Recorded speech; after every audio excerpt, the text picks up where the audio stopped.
من یستعفف یعفہ اللہ. یاد رکھو جب تک آخرت میں ایمان نہیں ہے نا، غیرت کے علاوہ سب کچھ آئے گا آپ کے اندر. میں نے بڑے بڑے لالچی لوگ دیکھے ہیں، داڑیاں ٹوپیوں والے، ایسے نور ان کے چہروں پہ برس رہے ہوتے ہیں نا، آدمی کہتا ہے پتہ نہیں کہاں سے نور کی کریمیں لگائی ہیں اس نے. ایسے مکار لچڑ ہوتے ہیں نا کہ آپ کی سوچ ہے مذہب کا منجن بیچتے ہیں. میں نام لے لے کے بتا سکتا ہوں کون کون یہ کام کر رہا ہے، لیکن فتنہ کھڑا ہو جائے گا. نام لے کے بتا سکتا ہوں کون داڑھی ٹوپی کا منجن بیچ رہا ہے. ایسا نیک لگے گا جیسے اس سے وہ بات ایسی کرے گا وہ اللہ رسول کے علاوہ کوئی بات ہی نہیں. مجھے ڈر لگتا ہے غصے میں کہیں میرے منہ سے نام نہ نکل جائے ان لوگوں کا، لیکن ایک بڑا فتنہ کھڑا ہو جائے گا، اس لیے نام نہیں لے رہا میں. اور یہ مذہبی لوگوں میں منجن بہت ہے، کیونکہ مذہب کے نام پہ نا منجن بکتا بڑی جلدی ہے. لوگ یقین کر لیتے ہیں حضرت جی اتنے نیک، ماشاءاللہ بغلیں بھی صاف حضرت کی اور اتنے خوبصورت. تو یاد رکھو فراڈی آدمی کے لیے داڑھی رکھنا اور پگڑی پہننا کوئی مشکل کام نہیں ہے. فراڈی یہ کام کر بھائی داڑھی ٹوپی داڑھی رکھنا ضروری ہے، لیکن یہ بھی تو ہو سکتا ہے چور نے داڑھی رکھی ہو لوگوں کو الو بنانے کے لیے. مدرسے والے کبھی چور نہیں ہوتے، چور لوگ مدرسہ کھول لیتے ہیں کہ پیسہ آئے گا. بڑے بڑے ٹرسٹ چل رہے ہیں جو بڑے بڑے فراڈی ہیں. سارے ٹرسٹ فراڈی نہیں ہیں لیکن فراڈی ٹرسٹ بھی ہیں بہت سارے.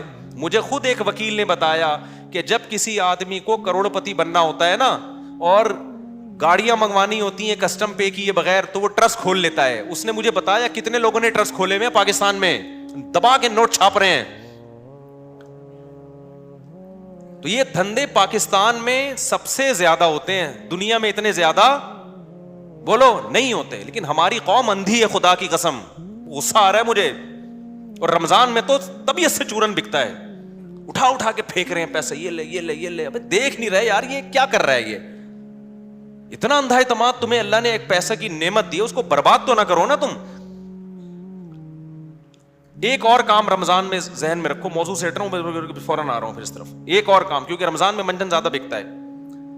دیکھو دینی مدرسوں کا جتنا میں قائل ہوں نا آپ نہیں قائل. میں اگر یہاں بیٹھا ہوں تو مدرسوں کی وجہ سے بیٹھا ہوں. اللہ مجھ سے جو ٹوٹا پھوٹا دین کا کام لے رہا ہے، لیکن مدرسے میں چندہ دینے سے پہلے سوچو یہ قابل اعتماد مدرسہ ہے یا نہیں ہے.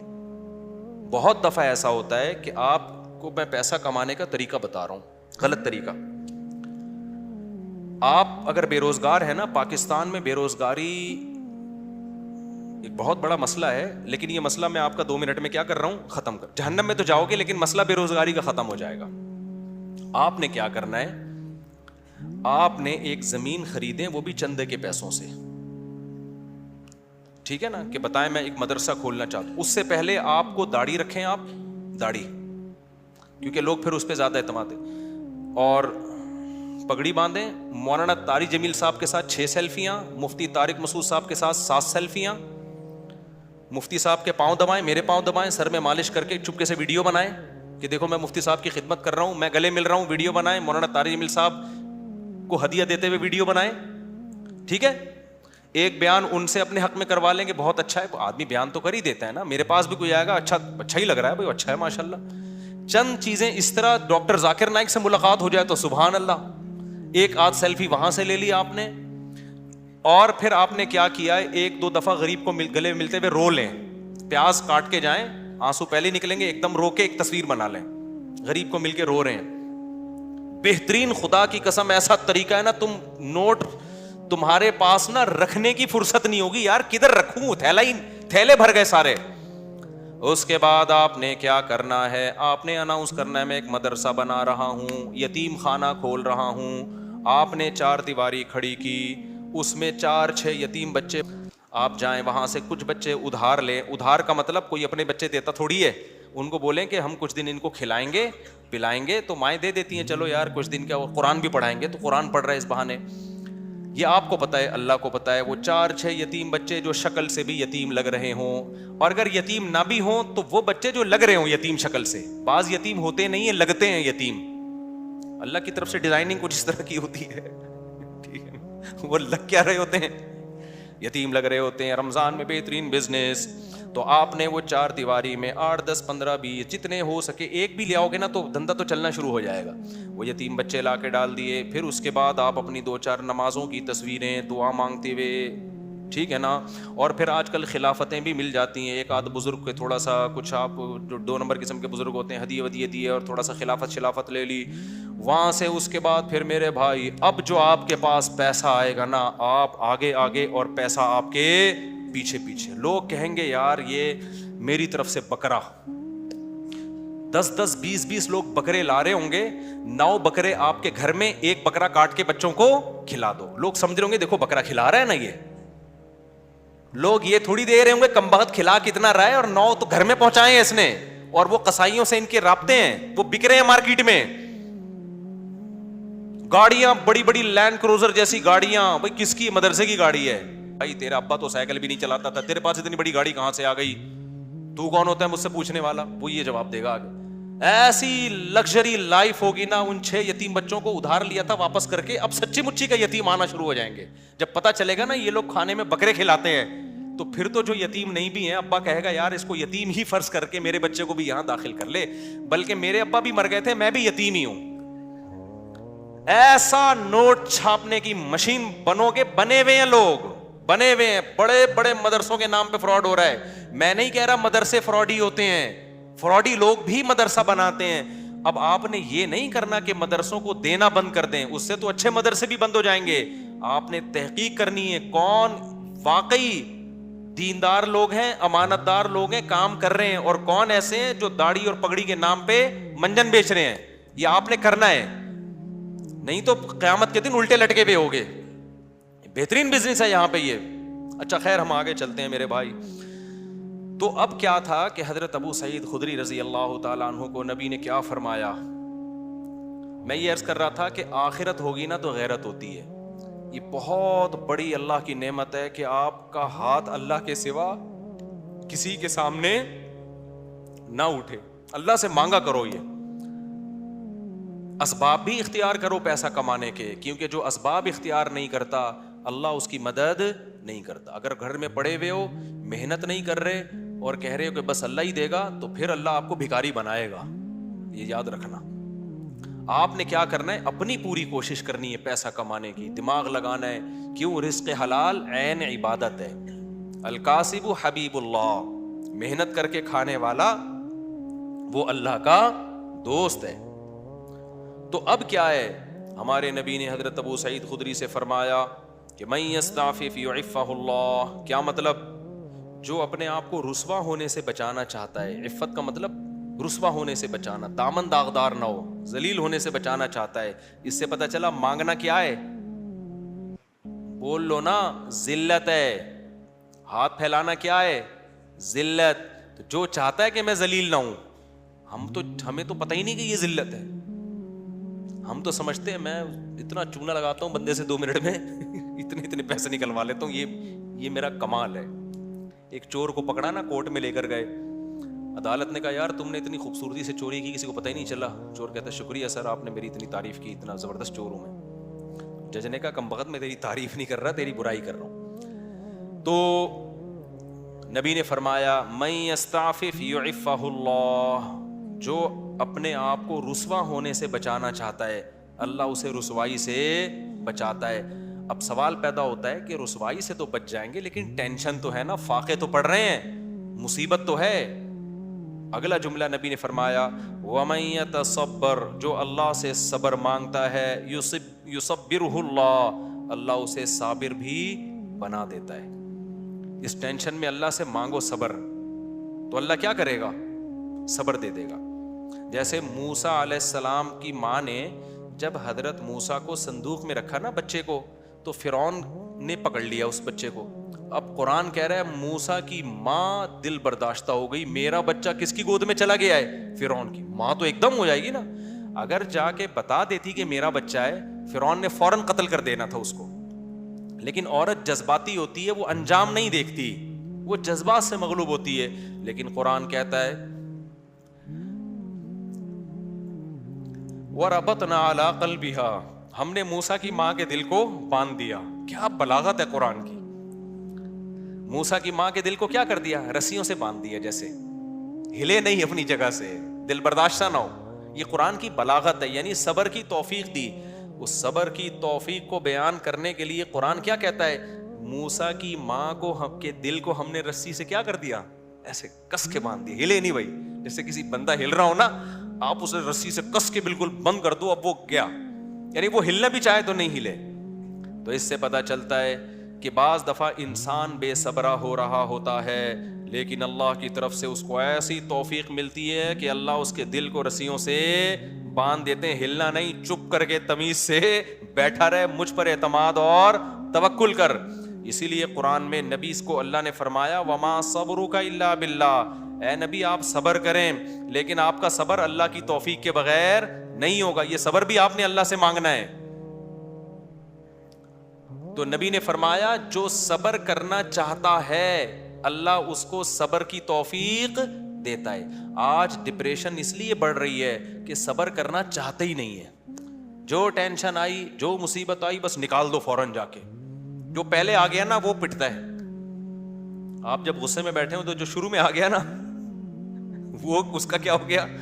بیڑا غرق ہو گیا۔ اس کے بعد حدیث دیکھو، حضرت ابو سعید خدری واپس چلے گئے۔ کیوں؟ نہ ماں نے کوئی اعتراض کیا، نہ 10 سال کے بچے نے کوئی اعتراض کیا۔ کیوں؟ لیڈر کو دیکھ رہے تھے کہ لیڈر ہم سے زیادہ قربانی دے رہا ہے، اور آپ کی صداقت پہ یقین تھا۔ حدیث میں آتا ہے کہ حضرت ابو سعید خدری نے زندگی بھر کسی سے نہیں مانگا، یہاں تک کہ اپنا کوڑا بھی گرتا تھا نا اونٹ سے تو نیچے اتر کے اٹھاتے تھے، وہ کوڑا بھی نہیں مانگتے تھے کسی سے۔ حالانکہ یہ تو ٹھیک ہے کوئی کوڑا دے دو مجھے میرا کوڑا، لیکن نہ نہ نہ نہ بس نہیں، تو مطلب نہیں، اب سب کچھ خود کرنا ہے، اب نہیں مانگنا کسی سے کوڑا۔ وجہ کیا ہے؟ لیڈر کی طرف سے موٹیویشن مل رہی ہے، کیونکہ پتا ہے لیڈر یہ بات بتانے کے پیسے بولو نا نہیں لے رہا، اور دیکھ رہے ہیں کہ ہمارے گھر میں فاقہ ہے تو لیڈر کے گھر میں اس سے زیادہ فاقہ ہے، اس سے زیادہ فاقہ ہے۔ تو اس لیے آپ اگر گھر میں سربراہ ہے نا، بچوں کو انسان کا بچہ بنانا چاہتے ہیں تو پہلے خود انسان کا بچہ بننا پڑے گا۔ یہ میں اصل میں ایکچولی میں یہ کہنا چاہ رہا تھا، جس کے لیے پورا میں نے واقعہ سنا۔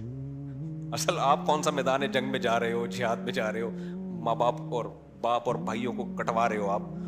تو ایکچولی جو میں بات عرض کرنا چاہ رہا تھا کہ اگر آپ چاہتے ہو کہ آپ کی بیوی انسان کی بچی بن کے رہے تو آپ کو پہلے انسان کا بچہ بننا پڑے گا۔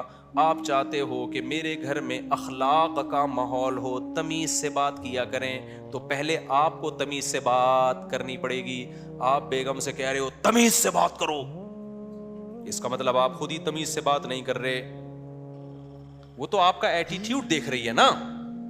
باپ گھر میں آ رہا ہے چنگیز خان بن کے چیخ رہا ہے، یہ کیا ہو رہا ہے، پھر وہ کہہ رہے سب آرام سے بات کریں، تو کہیں گے نا ابا آپ تو آرام سے کر نہیں رہے۔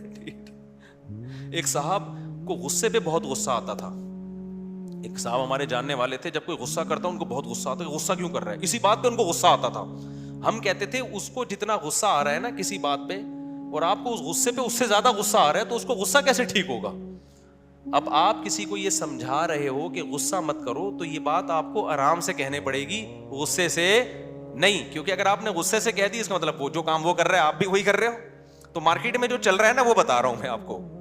تو اس لیے میرے بھائی، جب بھی کوئی بات ہم نے اپنے بڑوں کو دیکھا ہے کہ ہمیں اگر سخاوت کی ترغیب دی نا انہوں نے کہ خرچ کیا کرو، تو میں نے اپنے بڑوں کو دیکھا انہوں نے ہم سے 20 گنا زیادہ خرچ کیا۔ 20 گنا تو وہ ہے جو ہمیں نظر آ رہا ہے، جو نظر نہیں آ رہا وہ پتہ نہیں کتنا ہوگا۔ ہم نے دیکھا کہ انہوں نے ہمیں کہا کہ عبادت کیا کرو، تو ہم نے دیکھا کہ وہ ہم سے کئی گنا زیادہ عبادت کر رہے ہیں۔ انہوں نے دیکھا اللہ پہ اعتماد اور توکل کیا کرو، انہیں ہمیں کہا تو ہم نے دیکھا کہ وہ ہم سے زیادہ اللہ پہ اعتماد اور توکل کر رہے ہیں۔ انہوں نے بولا کہ ہم نے مدرسے میں کوئی انتظام کرنا ہے، چندہ جمع کرو، تو خود اپنی جیب سے سب سے زیادہ چندہ دیا۔ نہیں آ رہی بات، چھوڑو رہنے دو، ایسے ہی ٹھیک ہے۔ تو گھر میں بچوں کو عمل دکھایا کرو، آپ اگر اپنے بیٹوں کو سمجھاتے ہو کہ بہنوں کے ساتھ اچھا سلوک کرو, یہ اس زمانے کی بات ہے جب گھر میں بچے بچیاں ہوا کرتے تھے, اب تو ایک آدھ ہوتا ہے تو وہ سارا سیٹ اپ ہی برباد ہو. پہلے یہ ہوتا تھا 7-8 بہن بھائی ہیں تو ماں باپ بھائیوں کو حکم دیتے تھے بھائی بیٹوں کو بھی بیٹیوں کا بھی خیال کرنا. اب تو ٹیاں ہے ہی نہیں, ٹی رہ گئی ہے, بیٹیاں نہیں ہوتی, ایک آدھ بیٹی ہوتی وہ خود ہی اپنا خیال رکھ لے گی, اس کے لیے آپ کو نہ وصیتیں کرنے کی ضرورت نہ تکلف کی. یہ ان لوگوں کی بات کر رہا ہوں جن کے ہاں بچے ہوتے ہیں, خاندان ہوتے ہیں, چاچے مامے خاندان گھر آباد ہوتے ہیں, تو ان کے لیے خصوصی پیکیج ابھی میں پیش کر رہا ہوں کہ جب وہ اپنے بیٹوں کو سمجھائیں کہ اپنی بیٹیوں کا خیال کرنا, تو کیا مطلب بھائیوں کو سمجھا رہے ہیں بہنوں کا, تو پھر آپ نے ان کے سامنے اپنی بہنوں کا خیال کر کے دکھانا ہے. اپنی بہنوں کو دعوت دو, ان کو ہدیے دو, ان کو پیسے دو, بچوں کو پتا چلے ہمارا ابا اپنی بہنوں کا اتنا خیال کرتا تھا تو ہمیں بھی ابا کے جانے کے بعد اپنی بہنوں کا خیال کرنا ہے. ان کو پتا ہے ابا کے پاس نصیحتوں کے علاوہ کچھ بھی نہیں ہے, ٹھیک ہے, پوری تقریر ابا کی 1 گھنٹے کی ہوتی ہے, لیکن ابا کی جب بہنیں آتی ہیں تو ابا 5 روپے بھی خرچ کرنے کے لیے تیار نہیں ہے. بچوں کو آپ نے کہا کہ دیکھو بیٹا, تمہارے بھائیوں میں کوئی غریب ہو جائے, بھائیوں میں پہلے ہوتے تھے, اب بھائی بھائی نہیں, ایک آدھ بچہ ہی بس, کیا سارا برباد ہوگا. مجھے تو اتنا غصہ آتا ہے نا, پکڑ کے چترول لگانا شروع کر دوں کہ تم لوگوں نے فیملی پلاننگ والوں کی باتوں میں آ کے کیسا بیڑا غرق کباڑا کر دیا اپنے گھروں کا یار, سارا فیملی سسٹم تباہ کر دیا. اس کے لیے شادی کرنے کی ضرورت ہی نہیں تھی تم لوگوں کا یار. شادی تو ہوتی بچے پیدا کرنے کے لیے, ایسے ہی تھوڑے دن رہ گئے تھے زندگی گزار لیتے. ٹینشن, بیگم کی ٹینشن کی بھی کیا ضرورت ہے, اور اگر ٹینشن لے لیے تو ایک آدھ بچے سے زیادہ تو پھر اس کی ٹینشن ہوتی ہے. بچوں کی وجہ سے تو بیوی کو پال رہا ہوتا ہے آدمی. خیر اب یہ باتیں پھر خواتین ناراض ہوتی ہیں, ویسے بھی پالتا ہے, ایسا نہیں ہے صرف بچوں کی وجہ سے, تو بلکہ پالتا کہاں ہے, خود پلتی ہیں. تو میرے بھائی میں یہ عرض کر رہا تھا کہ آپ نے بیٹوں کو سمجھانا ہے کہ اگر تمہارے بھائیوں میں سے کوئی غریب ہو جائے تو جس بھائی کو اللہ پیسہ دے گا اس نے اپنے غریب بھائیوں کا خیال کرنا ہے. یہ تقریر جب سمجھ میں آئے گی جب بچے دیکھیں گے ہمارے ابا ہمارے چاچا اور تایا کا خیال رکھتے ہیں. نہیں آ رہی سمجھ. آپ کے بھائیوں میں کوئی غریب ہو جائے نا, ایسا نہ کرو کہ وہ آ کے آپ سے بھیک مانگے, یار اللہ کے نام پہ کچھ دے دے, تو گاڑیوں میں گھوم رہا ہے, کچھ ہمیں بھی دے دے. آپ نے پہلے سے ہی ان کو دینا شروع کر دینا ہے, ان کا حصہ ہے. وفی اموالہم حق للسائل والمحروم وآت ذی القربى حقہ. اللہ کہتے ہیں رشتہ داروں کو ان کا حق دو. تو رشتہ داروں میں تو بھائی بہن سب سے پہلے ہیں بھائی. اللہ کہہ رہی ہے ان کا رائٹ ہے, ان کا حق ہے. آپ کے پاس پیسہ ہے, وہ غریب ہیں, تو میں نہیں کہہ رہا ان کو وہی اسٹینڈرڈ دے دو جو آپ کا ہے, اتنا تو کرو نا کہ کچھ تو تھوڑا سا خیال کرو ان کا. ایک کے پاس پیسہ آ جاتا ہے, دوسرا پیچھے پڑا ہوا ہوتا ہے اور وہ کہتے ہیں تجھے ضرورت کیا ہے, تو ضرورت کیا ہو بھائی. بھائیوں کو بہنوں کو ضرورت کی وجہ سے نہیں دیا جاتا. کس وجہ سے دیا جاتا ہے؟ رشتے کی وجہ سے دیا جاتا ہے. یہ اللہ کا حکم ہے. اگر آپ آخرت پر ایمان رکھتے ہو آپ کو یہ کرنا پڑے گا. نہیں رکھتے تو جیسے انگریز زندگی گزار رہا ہے, وہ بیوی کو بھی نہیں کھلاتا, وہ ماں باپ کو نہیں کھلاتا, تو آپ بھی نہ کھلاؤ. تو ایک فیصلہ کر لو, انگریزوں کے طریقے پہ چلنا ہے یا اسلام کے طریقے پہ چلنا ہے. اسلام کے طریقے پہ اگر چلنا ہے تو رشتہ داروں پہ بھی خرچ کرنا پڑے گا, بیوی بچوں پہ بھی خرچ کرنا پڑے گا, والدین پہ بھی خرچ, دیکھو جملہ مکمل ہی نہیں کر رہے, کرنا پڑے گا. تو حضرت ابو سعید خدری کو نبی نے کیا فرمایا؟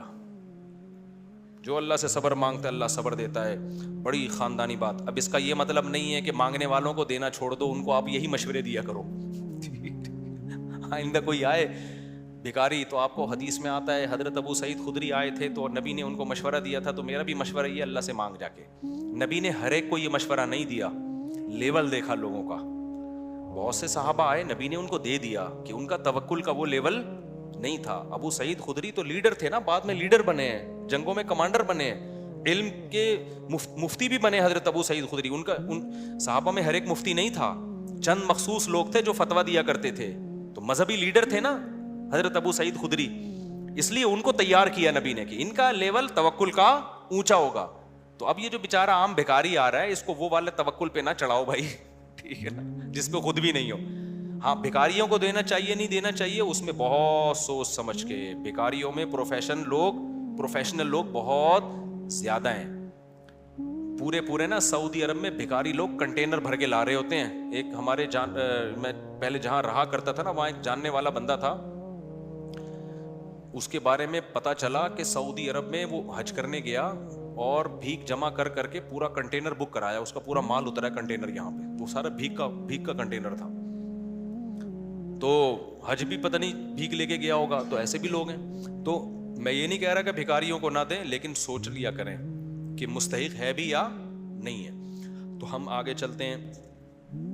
دوسری بات یہاں اللہ نے ہمیں یہ بتائی کہ ذالک بانہم لا یصیبہم ظمأ ولا نصب ولا مخمصۃ فی سبیل اللہ. آگے الا کتب لہم بہ عمل صالح. اللہ نے فرمایا کہ غزوہ تبوک میں جو لوگ نکلے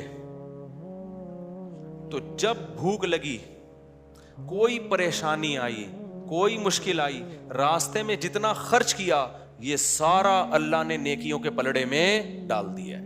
اس آیت سے علماء نے استدلال کیا ہے کہ جب آپ اللہ کے لیے کسی کام کے لیے نکلتے ہو, مقصد کس کو خوش کرنا ہے؟ اللہ کو, تو راستے میں جو کچھ ٹینشن آئے گی, جو کچھ اپنی ذات پہ بھی خرچ کرو گے, تو وہ سارا کا سارا نیکیوں میں شمار ہوگا. ہم اگر عمرے کے لیے جاتے ہیں تو کس کے لیے؟ اللہ کو.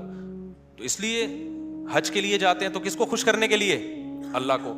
تو اب آپ جب حج کے لیے نکلو گے نا, کوئی ٹینشن آئے تو ٹینشن نہیں لینی, یہ سمجھنا ہے کہ اس ٹینشن پہ کیا مل رہا ہے؟ اجر. کیونکہ ہم کس کے لیے یہ کام کر رہے ہیں؟ اللہ کے لیے. راستے میں اگر آپ اپنے اوپر خرچ کرتے ہو, اس خرچ پہ بھی صدقے کا ثواب ملے گا آپ کو, کیونکہ یہ خرچ بھی کس کی وجہ سے کیا جا رہا ہے؟ تاکہ راستے کی ٹینشن نہ ہو نا. تو یہ سب اللہ کے ہاں. تو اس لیے جب کوئی علم کے راستے میں نکلے, تبلیغی جماعت میں نکلے, مسجد میں آنے کے لیے نکلے, حدیث میں آتا ہے جو مسجد جاتا ہے اللہ کی نظر میں ایسے جیسے احرام باندھ کے حج کرنے جا رہا ہے. وہ ایک لحاظ سے مشابہت تو ہے نا. تو اس لیے جب بھی کوئی کام اللہ کے لیے کرنا شروع کرو تو ان کی ٹینشنوں پہ ٹینشن نہ لیا کرو. سمجھ لو کہ اب یہ ہم اپنے لیے نہیں کر رہے, اب کس کے لیے ہو رہا ہے؟ یہ اللہ کے لیے ہو رہا ہے. تو اس میں ہر